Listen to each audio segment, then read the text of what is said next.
Assalamualaikum warahmatullahi wabarakatuh.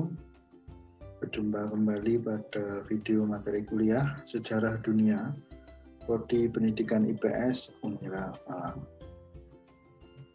Pada video kali ini kita akan membahas peradaban kerajaan Romawi. Peradaban Romawi merupakan salah satu peradaban yang membangun bangsa Eropa hingga saat ini. Selain Romawi, ada juga peradaban Yunani yang turut serta membangun peradaban bangsa Eropa saat ini. Nah, pada video kali ini kita akan membahas mengenai peradaban kerajaan Romawi dari beberapa subpokok bahasan. Salah satunya adalah awal mula peradaban, sistem pemerintahan, hasil kebudayaan, sistem kepercayaan, ilmu pengetahuan dan filsafat, bahasa dan sastra, sistem hukum, dan sistem ekonomi.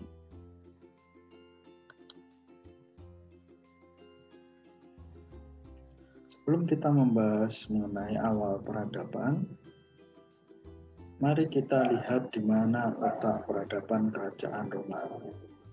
Peradaban Romawi ini terletak di semenanjung Italia yang didirikan pada abad 9 sebelum Masehi. Semenanjung Italia ini kalau sekarang berubah menjadi negara Italia. Untuk corak awal, peradaban ini berbentuk monarki atau kerajaan. Dengan pusat peradaban itu di kota Roma.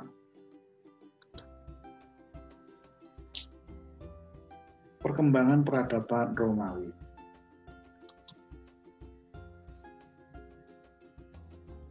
Jika kita melihat perkembangan peradaban Romawi, kita bisa melihat timeline peradaban Romawi, di mana peradaban Romawi ini pada awalnya itu berbentuk sebuah desa sekitar pada tahun 800 sebelum Masehi, kemudian berubah menjadi kota pada tahun 550 sampai 423 sebelum Masehi, kemudian berkembang menjadi kerajaan pada tahun 264 sebelum Masehi, dan berkembang menjadi republik pada tahun 31 sebelum Masehi, dan terakhir berubah peradabannya menjadi kekaisaran pada tahun 27 sebelum Masehi sampai 1453 Masehi.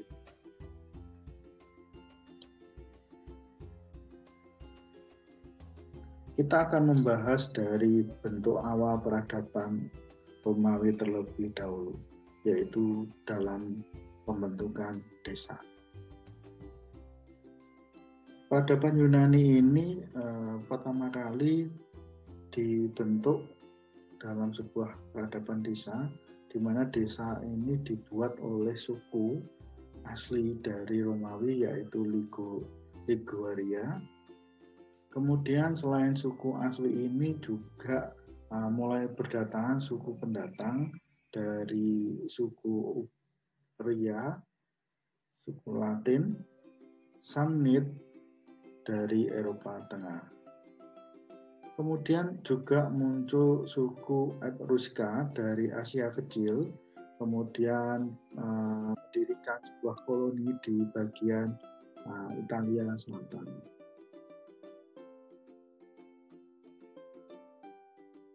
Sementara itu juga ada suku Etruria yang mendiami daerah Latium sebelah utara yang berbatasan dengan Laut Mediterania, dan suku Campania yang bermukim di sebagian selatan Latium. Kemudian untuk suku bangsa Latin ini menempati di muara Sungai Tiber, kemudian tumbuh besar suku Latin ini dan menjadi sebagai bangsa Romawi. Jadi pada awalnya memang di Italia ini terdiri dari berbagai macam suku-suku kecil yang membentuk suatu komunitas desa-desa kecil. Nah, desa-desa kecil ini terdiri dari beberapa suku yang ada di wilayah Italia.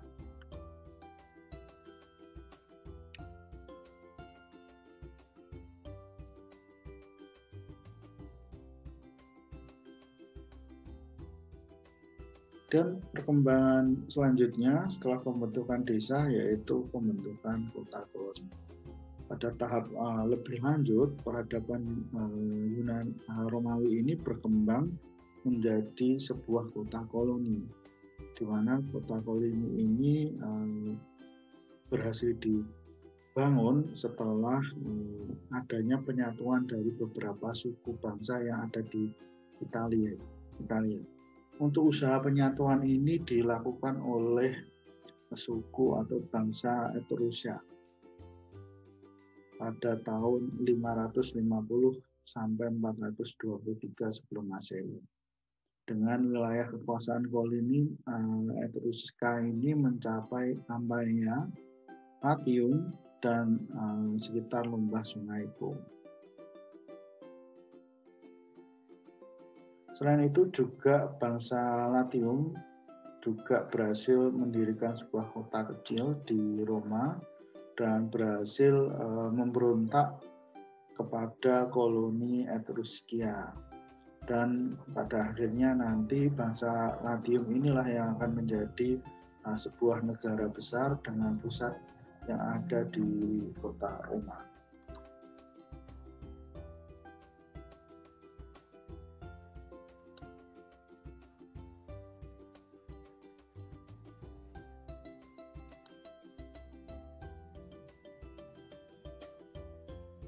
Setelah pembentukan koloni, perkembangan Romawi selanjutnya berkembang menjadi sebuah kerajaan. Jadi peradaban Romawi tadi diawali dari desa, kemudian membentuk sebuah kota, kemudian pada masa ini berkembang kembali menjadi sebuah kerajaan. Peradabannya berkembang menjadi sebuah peradaban kerajaan, di mana kerajaan ini dipimpin oleh raja yang dipilih oleh lapisan rakyat kelas tinggi atau kaum bangsawan.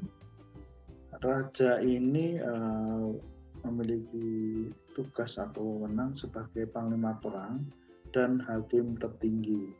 Kemudian untuk raja dalam menjalankan tugasnya dibantu oleh senat dalam mengatur undang-undang. Untuk senat ini terdiri dari 300 anggota patrisia atau bangsawan.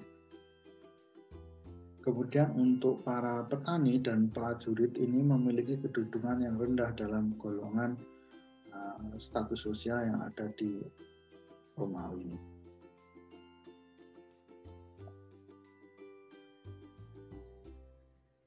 Selain itu juga didirikan Comitia Coritata, yaitu Dewan Perwakilan Rakyat Biasa. Di akhir bentuk peradaban berupa kerajaan ini terjadi pemberontakan yang pada akhirnya menggulingkan Raja Tarquin.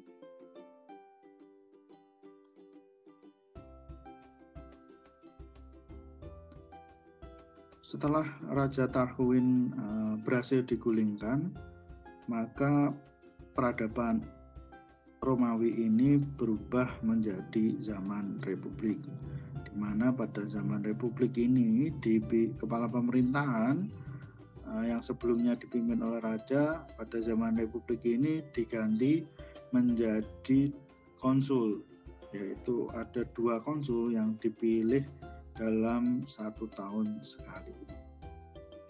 Selain itu juga ada Dewan Perwakilan yang terdiri dari 2 kaum, yaitu patrisia dan kaum plebea. Patrisia ini adalah golongan bangsawan, sedangkan plebea ini adalah golongan rakyat biasa. Selain itu juga didirikan Dewan Tribun yang dibentuk untuk melindungi hak rakyat, di mana pada perkembangannya nanti sejarah Republik Romawi ini menjadi pertempuran atau perjuangan bagi rakyat kelas bawah atau plebea.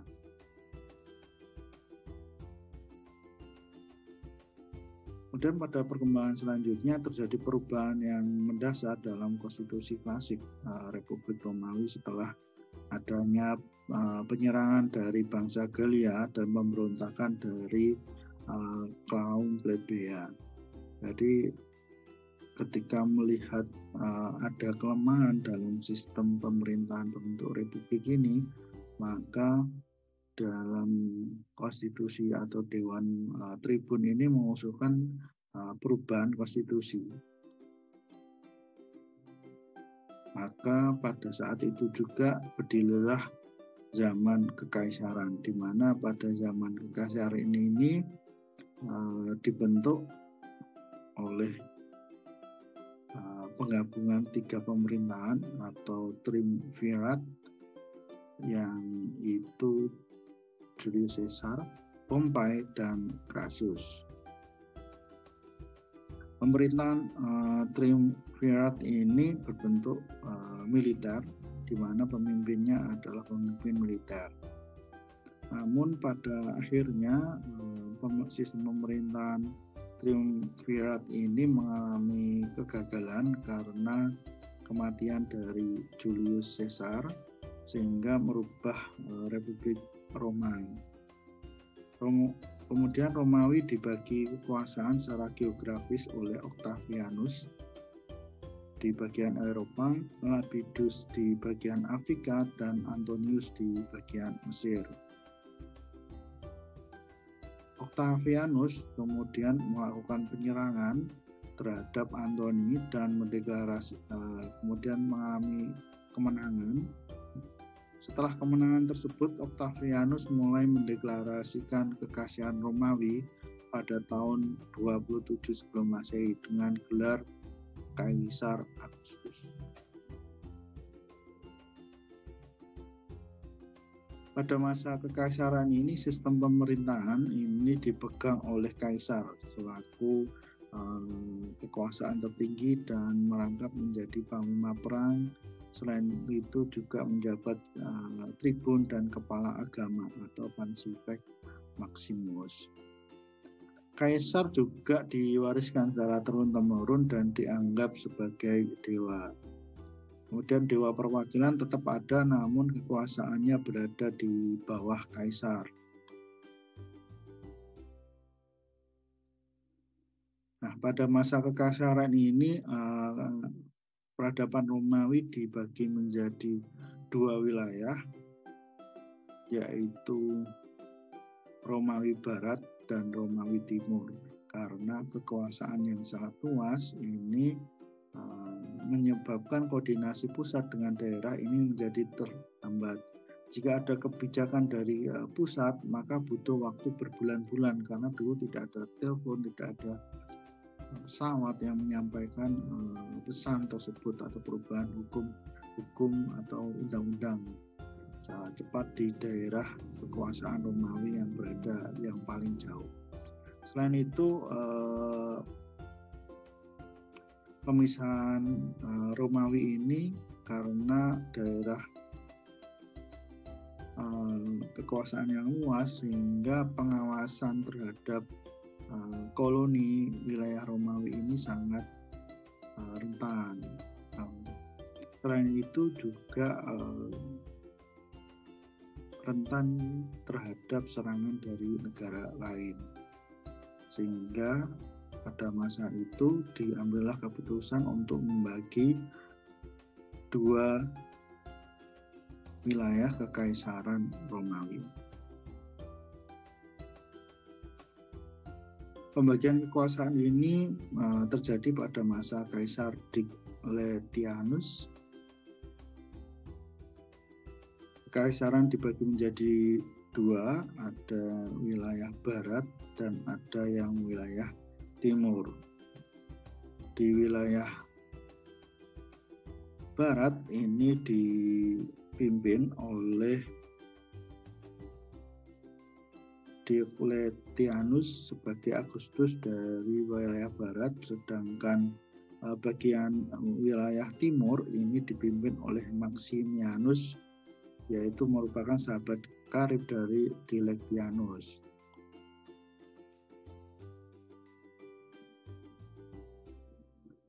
Nah, peradaban Romawi ini memiliki tingkat peradaban yang tinggi. Hal ini bisa dilihat dari beberapa bangunan dan hasil peradaban yang bisa kita lihat. Salah satunya adalah di bidang seni bangunan. Seni bangunan pada peradaban Yunani ini memiliki ciri yang sangat besar dan megah. Rata-rata berbentuk seperti kuil, yaitu kuil Zeus, kuil Jupiter, ataupun Pantheon. Kemudian ada juga mausoleum, yaitu tempat pemakaman. Selain itu juga ada Colosseum yang merupakan tempat pertunjukan hiburan, yakni gladiator. Selain seni bangunan lainnya ada terem. Termen ini adalah tempat pemandian untuk para bangsawan. Kemudian ada juga limes, yaitu tembok pertahanan. Ini kalau kalian main Stronghold ataupun Game Empire, ini adalah menara pengawas. Kemudian ada Forum Romanum atau gedung pemerintahan. Selain itu ada Cloaca Maxima atau saluran pengatur pengairan banjir. Kemudian ada juga aquaduk, yaitu bangunan saluran air bersih. Selain di bidang bangunan, seni bangunan, peradaban Romawi juga berkembang pesat dalam segi bahasa dan sastra. Ada beberapa sastrawan terkenal dari bangsa Romawi seperti Vergilius yang menceritakan kemegahan kota Roma. Kemudian ada Julius Caesar yang menceritakan perang di Gallia. Kemudian ada Livius yang menceritakan Magnum Opus. Kemudian ada Avidius yang mengarang buku Metamorphos. Kemudian ada Cicero yang merupakan ahli pidato atau bapak prosa. Kemudian ada Rutilius, seorang ahli pidato. Kemudian ada Seneca, penulis dan pengacara. Ada juga Horatius yang menulis syair kepahlawanan, dan ada Tacitus yang menuliskan cerita Germania. Di bidang hukum, peradaban Romawi juga mengalami perkembangan yang cukup besar, di mana hukum Romawi ini menjadi salah satu penentuan atau menjadi dasar penentuan hukum di dunia. Ada beberapa hukum Romawi yang dibuat pada waktu itu, yaitu hukum Codex Justinianus yang dibuat oleh Kaisar Justinianus. Kemudian ada kitab hukumnya yang bernama Mande. Nah, kitab hukum ini kemudian dikembangkan pada masa Napoleon dan diberi nama sebagai Codex Napoleon. Demikian video materi kuliah hari ini. Apabila ada kekurangan, saya mohon maaf. Assalamualaikum warahmatullahi wabarakatuh.